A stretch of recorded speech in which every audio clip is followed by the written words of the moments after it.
Урматтуу кыргызстандыктар, тилекке каршы коомубуздун турмушунда баарыбызды тынчсыздандырган жагымсыз бир окуяга туш болдук. Ортодо чын бышыгын билип билбей, чын төгүнүн аныктабай, чагымчыл күчтөрдүн азгырыгына жетеленген топтордун кылган ишинин кесепетинен көпчүлүк элибиз, мамлекетибиз жабыр тартып отурат. 13 майда болгон окуяга калпычын аралаш ар кандай боектор сүртүлүп, 18 майда интернетке видео материал жайылткандардын кесепетин баарыбыз көрдүк. Ооба күч органдары өз маалында чара көрүп, жүргүзүп жаткан иштерин өз маалында коомчулукка чыгарганда, балким мындай болбойт эле. Биздин ички иштер министрлигибиз 13 майда болгон окуянын себепкерлерин кармап, ыкчам аракеттерди жүргүзүп, күнөөлүүлөрдү камап жатышкан. Бирок тилекке каршы бул кырдаалды башка күчтөр жагдайды курчутууга кызыктар тараптар пайдаланып кетүүгө үлгүрүштү. Биздин патриот жаштарыбыздын чет өлкөлүк жарандардын мыйзамсыз миграциясын токтотуу, мындай иштерге жол бергендерге катуу чара көрүү сыяктуу талаптары албетте туура. Ал талаптарды бул окуяда эле эмес, буга чейин да коюп келе жаткансыздар. Тиешелүү мамлекеттик мекемелер бул маселелерге анализ жүргүзүп, тиешелүү иш жүргүзө баштагандыгын дагы билесиздер. Өзүңөр күбө болгондой, буга чейин эле улуттук коопсуздук мамлекеттик кызматы ички иштер министрлиги тарабынан мыйзамсыз жүргөн чет өлкөлүк жарандарды аныктоо иштери жүрүп жаткан. Бирок жогоруда белгилегенимдей, интернет желесине эмне чыкса ошого ишенип, тең салмактап талдоо жүргүзө албай, ортодо чагымчылдардын намысты козгогон азгырыктарына жетеленип, куттуу өлкөбүздүн өнүгүү жолуна багыт алган мамлекетибиздин эзелтен келаткан меймандос элибиздин кадыр баркына шек келтирдиңер. Бул өтө өкүнүчтүү. Биз бир карын майды бир кумалак чиритет болуп, оңой олжого туйтунуп, карактоо аракетин кылган бирин экин ээн баштардын, алардын мындай аракетин көбүртүп жабыртып, чоң чууга айлантууну көксөгөн чагымчылдардын арам ойлорун ишке ашырууга жол бербейбиз. 13 майдагы окуя иликтенип, күнөөлүүлөр кармалып, териштирүү иштери жүрүп жатканда, ал окуя тууралуу видео 18 майда интернетке жүктөлүп, биздин кызуу кандуу жаштарыбыздын канын кызытууга кошумча от жаккан, ортого чагым салган, куру намысты козгогон интернет посттор менен коштолду. Буга бийликке жетпей калгандар, коррупцияга каршы күрөштү жактырбагандар, түрмөдө жаткан саясатчылар атайын WhatsApp группаларды, фейк аккаунттарды түзүп алышып, чагым салган маалыматтарды таратышканын ачык айтып коеюн. Ошентсе да 18 май түнү чыккан жаштарды токтотууга аракеттер көрүлүп, ар кандай агрессия калтырып, мындан да жаман окуялардын чыгып кетишине жол берилген жок. Ошондой эле биздин кызуу кандуу жаштарыбызга күч колдонуп таратуу да болгон жок. Аны да жакшы билесиздер. Анткени алардын арасында курал алып, окуяны күтүүсүз башаламандыктарга айлантууну эңсеген арам ойлуулар жүргөнү тууралуу бизде ыкчам маалыматтар бар эле.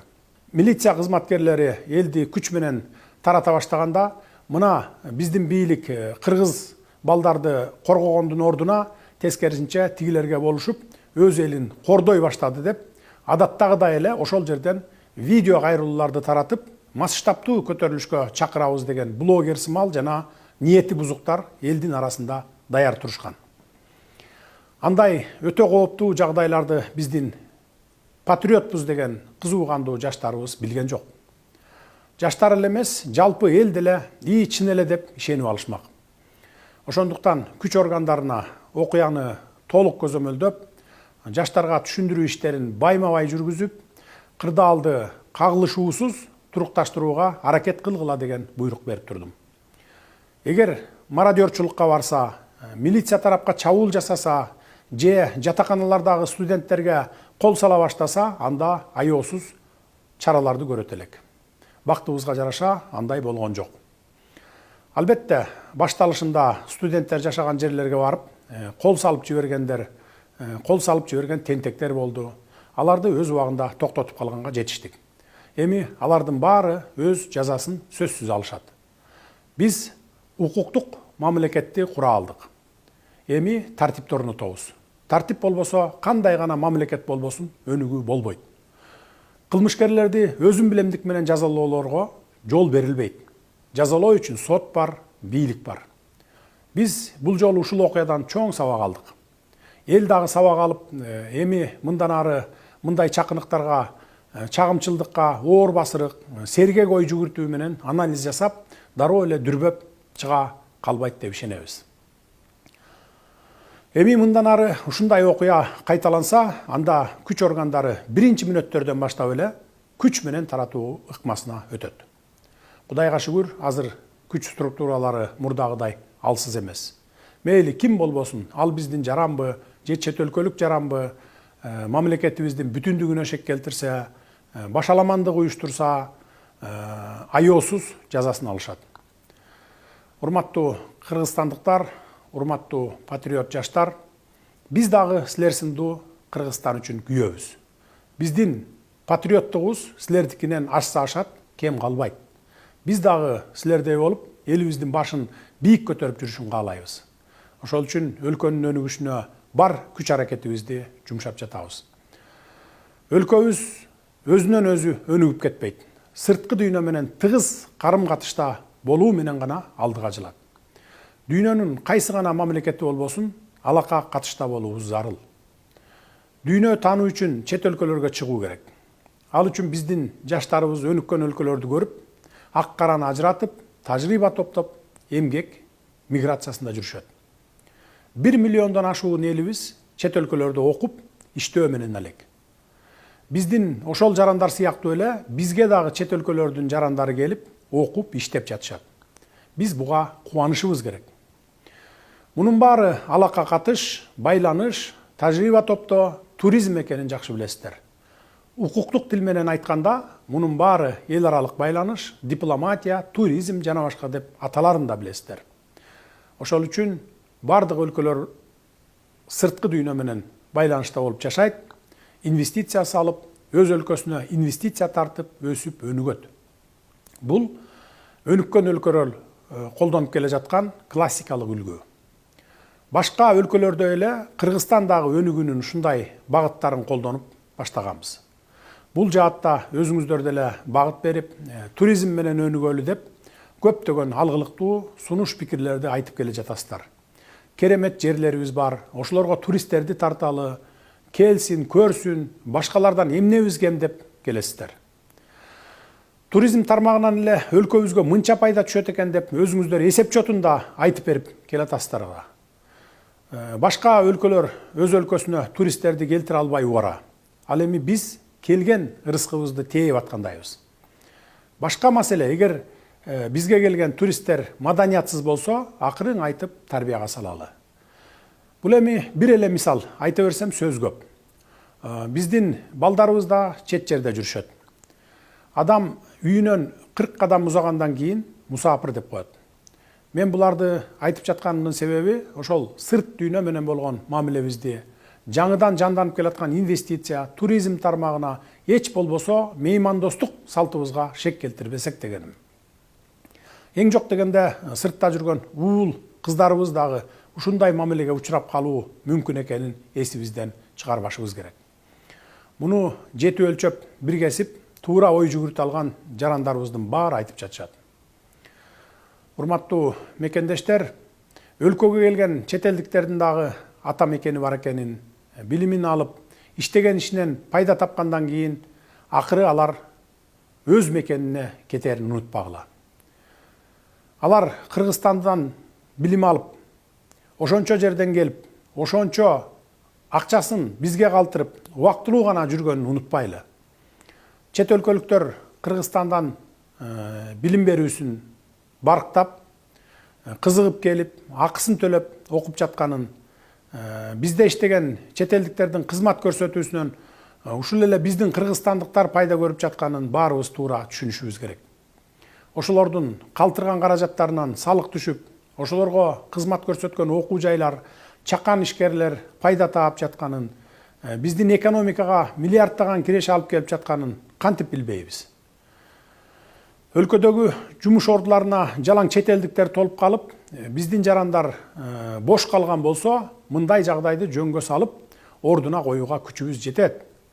Бирок мындай арзан иштерге биздин жарандар барбай жатканы жашыруун эмес. Учурда жүргүзүлгөн статистикага ылайык бүгүнкү күндө 6300дөн ашуун жумуш орду бош турат.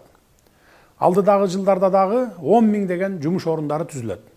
Анткени ири-ири долбоорлорду ишке киргизебиз. Бул асмандан алынган сан эмес, ишкерлер менен министрликтер берип жаткан маалыматтар. Келгиле, силер дагы иштегиле. Бул иштерге биздин мекендештерибиз барып иштебегендиктен, биздин ишкерлер чет элдик эмгек мигранттарын чакырып, контрагын түзүп, иштетүүгө мажбур болуп жатышат. Чынын айтышыбыз керек, бул эми азыркы таптагы реалдуу көрүнүш. 2020 жылга чейин кандай элек, азыр кандай болуп келе жатабыз, айырма асман менен жердей. Биздин өлкөбүзгө эмгек мигранттары агылып келет деген түшүбүзгө дагы кирген эмес. Эгер азыр аларды ишке албай коюп, жумушчулар жетишпей калса, эми жанданып келе жаткан ишканалар токтоп калат. Ишкерлер банкрот болушат. Экономикабыз өйдөлөбөй эле ылдыйлап кетет. Муну да унутпашыбыз керек. Мен ушул жерден бир мисал келтире кетейин. Бириккен Араб өлкөлөрүндө жергиликтүү калктын саны 1 миллион адамдын тегерегинде. Ал эми чет өлкөлөрдөн барып иштеп жүргөн мигранттардын саны 7 миллионду түзөт. Эч кандай проблема жок эле экономикасын көтөрүп жатышат. Биздин 1 миллиондон ашуун жарандарыбыз чет өлкөлөрдө жүрүшөт. Ал эми бизде бүгүнкү күндө иштеп жаткан эмгек мигранттарынын саны болгону 5322 адамды түзөт. Чет өлкөлөрдөн келип окуп жаткан студенттердин саны 42620 адам экен. Биз буга кубанышыбыз керек. Бирок кечээ болуп өткөн жагымсыз окуялар, мен жогоруда айтып өткөн биздин алга умтулууларыбыздын, баалуулуктарыбыздын эч бирине туура келбей калды.